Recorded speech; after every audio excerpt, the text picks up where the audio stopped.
नमस्कार दोस्तों, स्वागत है आप सभी का हमारे इस चैनल ज्ञानी बाबा पर। दोस्तों, अगर आप भी अपनी लाइफ में कुछ नया सीखना चाहते हैं तो इस चैनल को अभी सब्सक्राइब कर लें। दोस्तों, आज की वीडियो बहुत ज्यादा ज्ञानवर्धक और धन प्राप्ति का मूल मंत्र है।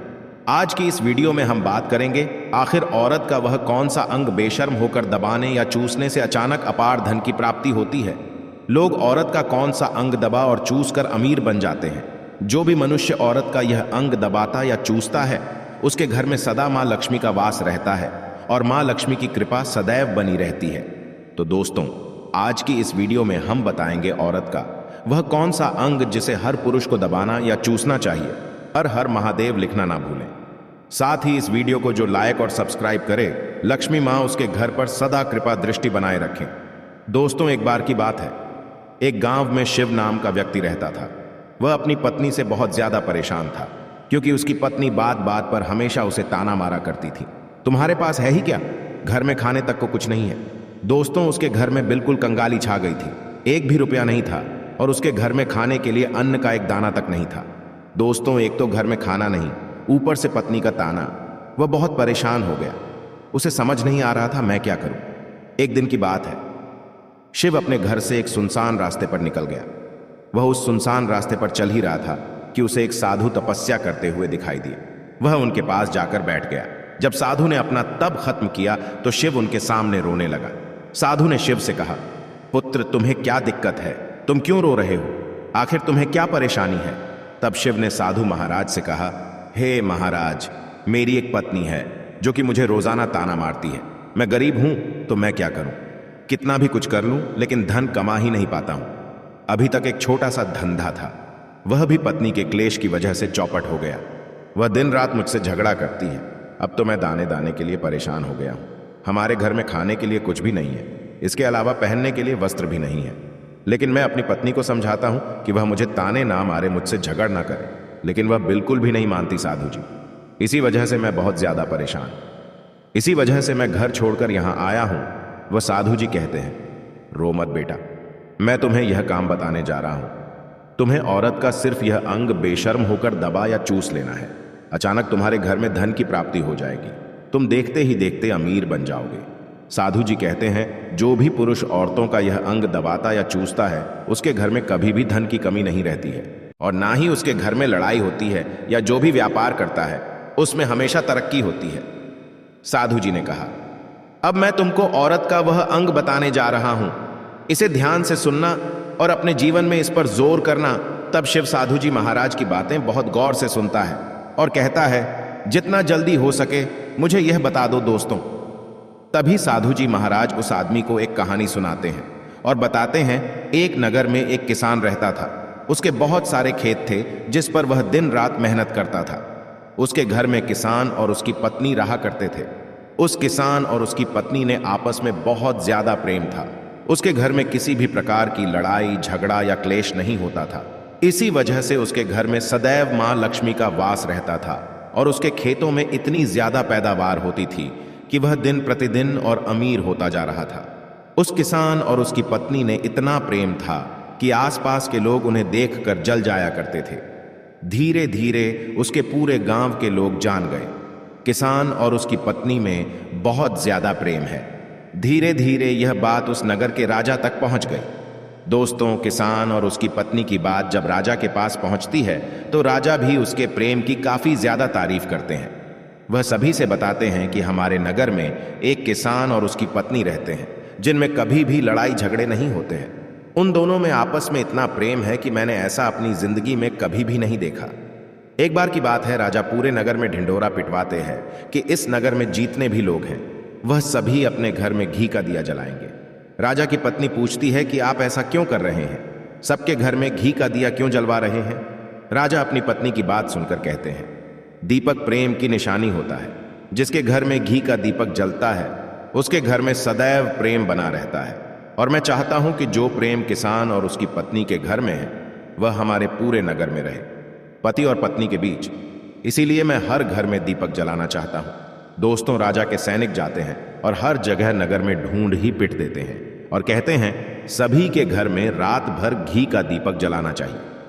दोस्तों, राजा की बात मानकर सभी नगरवासी अपने घर में दीपक जला देते हैं, लेकिन जैसे ही आधी रात होती है सभी के घर के दीपक बुझ जाते हैं, लेकिन किसान के घर का दीपक वैसे ही चलता रहता है। दोस्तों, दीपक हमेशा किसान की पत्नी जलाती थी, लेकिन उसकी बात नहीं मानती थी।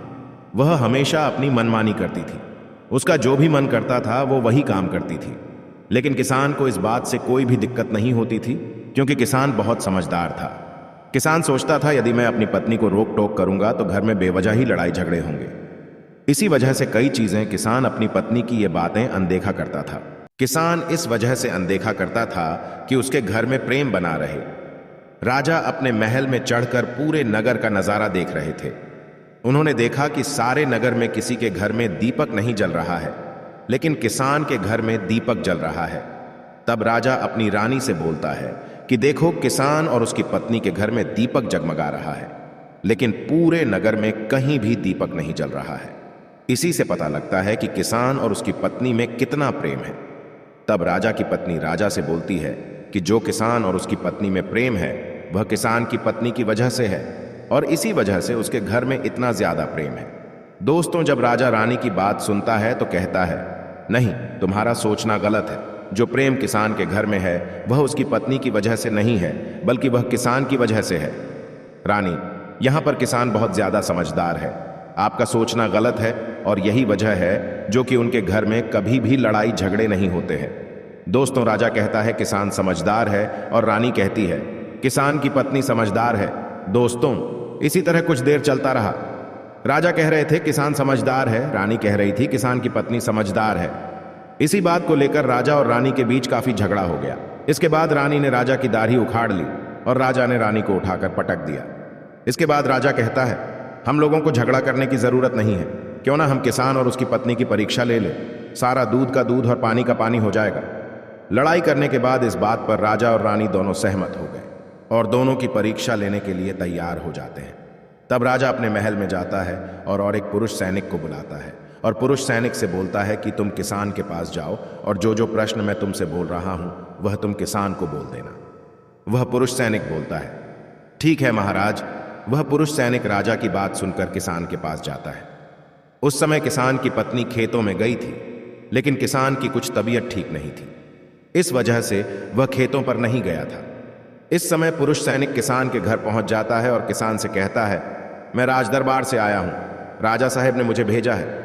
दोस्तों, किसान कहता है, बताइए मैं आपकी क्या सेवा कर सकता हूं? आप बैठ जाइए, मैं आपके लिए पानी लेकर आता हूं। तब वह सैनिक बोलता है कि नहीं, तुम कुछ भी मत लाओ, मैं राजा का सैनिक हूं, बस आपके पास राजा का समाचार लेकर आया हूं। तब किसान कहता है, ठीक है, आप मुझे बताओ राजा साहेब ने मेरे लिए क्या समाचार भेजा है। सैनिक कहता है, किसान, राजा साहेब ने यह बोला है कि यदि तुम अपनी पत्नी को छोड़ डैच देते हो तो राजा जी आपको बहुत सारे हीरे जवाहरात और साथ में तुम्हारे जमीन से 2 गुना ज्यादा जमीन राजा जी आपको गिफ्ट में देंगे। इसके अलावा राजमहल का आधा हिस्सा भी आपको दिया जाएगा। लेकिन जो किसान ने जवाब दिया वह सुनने लायक है। किसान ने कहा, राजा जी अपना पूरा राजमहल मुझे क्यों ना दे दे, लेकिन मैं अपनी पत्नी को नहीं छोड़ूंगा, जाओ और अपने राजा से कह दो किसान ने ऐसा कहा है। सैनिक जाता है और राजा को सारी बातें बताता है। इस समय रानी वहां पर सैनिक की बात सुन रही थी। सुनने के बाद रानी ने कहा, आपने किसान की तो परीक्षा ले ली, लेकिन किसान की पत्नी की परीक्षा नहीं ली है। इस तरह से हम कैसे पता कर सकते हैं कि कौन समझदार है? इसके बाद रानी ने कहा, अब मैं भी किसान की पत्नी की परीक्षा लेना चाहती हूं।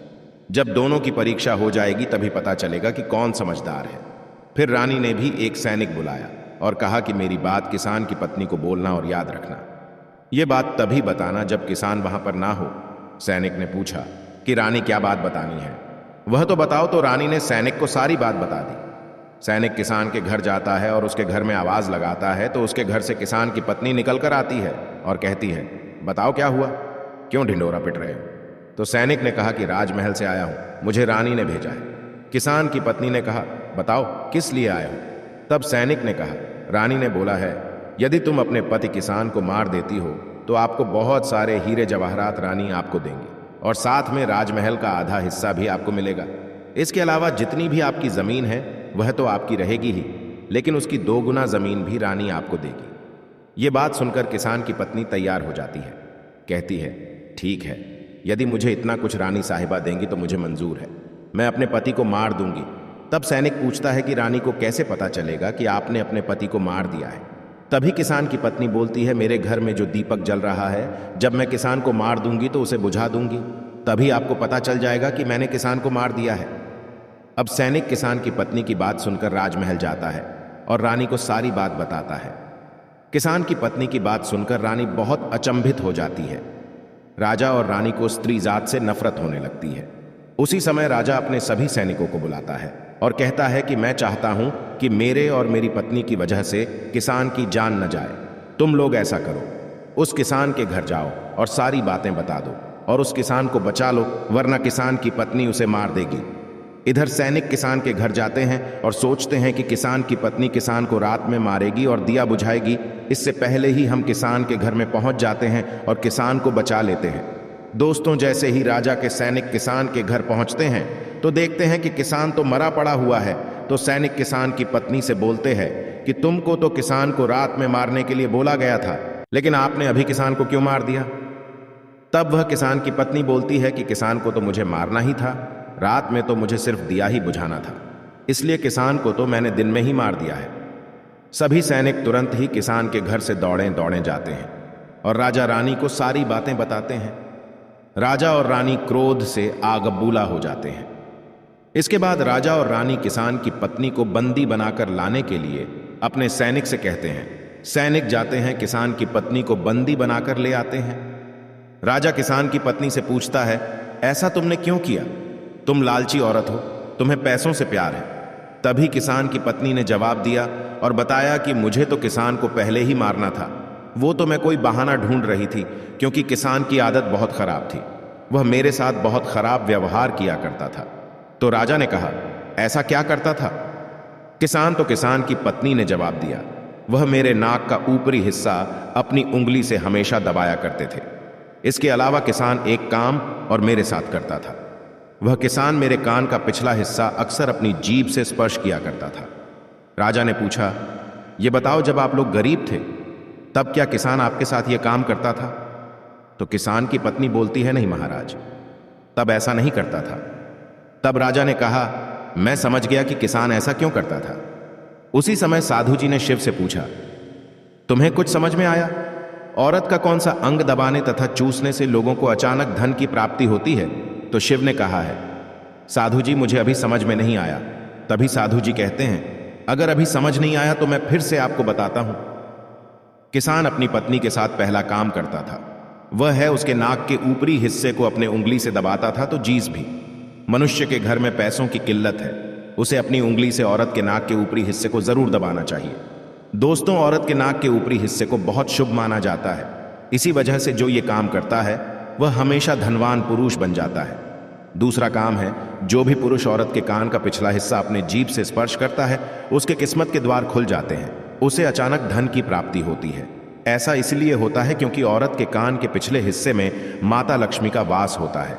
जब आप ऐसा करते हैं तो माता लक्ष्मी आपसे प्रसन्न हो जाती है और आपको अपार धन देती है। और आपने एक बात तो जरूर सुनी होगी, औरतें माता लक्ष्मी का रूप मानी जाती हैं। इसी वजह है इस संसार में जो भी मनुष्य या दो पवित्र काम करता है उसका घर धन से भर जाता है, जो कि इस कहानी में किसान भी अपनी पत्नी के साथ करता था। लेकिन आप जब भी ऐसा काम करें तब आपको अपनी पत्नी को पूरी बात बता देनी चाहिए, अन्यथा आपके जीवन में इसी तरह अनर्थ भी हो सकता है।